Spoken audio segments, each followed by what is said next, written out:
don't think the four-wheeler is heavy enough, but we'll try.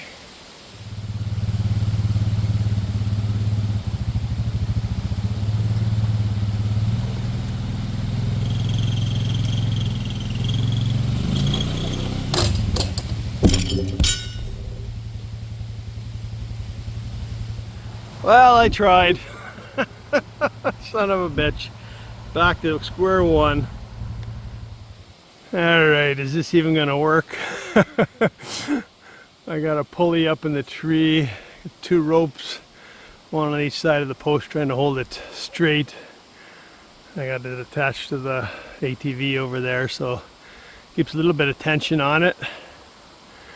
So we'll see. I know it's gonna swing to the left here. So I don't know. All depends if the butt goes in the hole now, because now it's down on a flat.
But that other rope didn't do shit.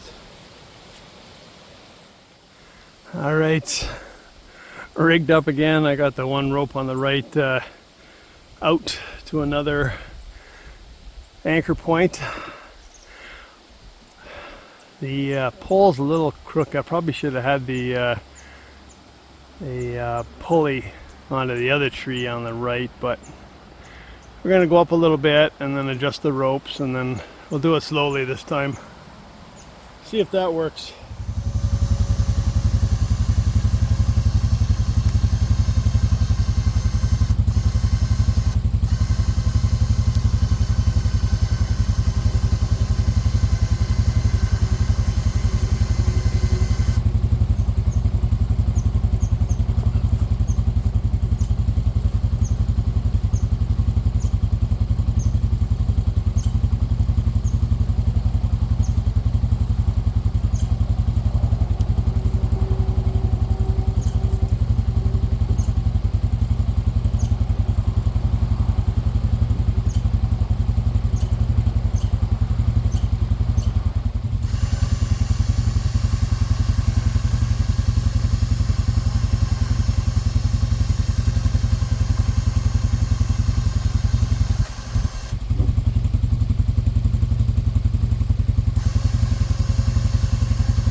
Success. Unbelievable. Wow. Ah, okay. Just got to straighten her up and fill her in. All right, pole is done. Gonna be for big birdhouse on top and maybe a couple more birdhouses down the pole itself. So, done. All right, this is what's gonna go on top of the pole. It's just a 12-hole birdhouse for chickadees. So, everything the outside but not the inside. The inside is just plain wood.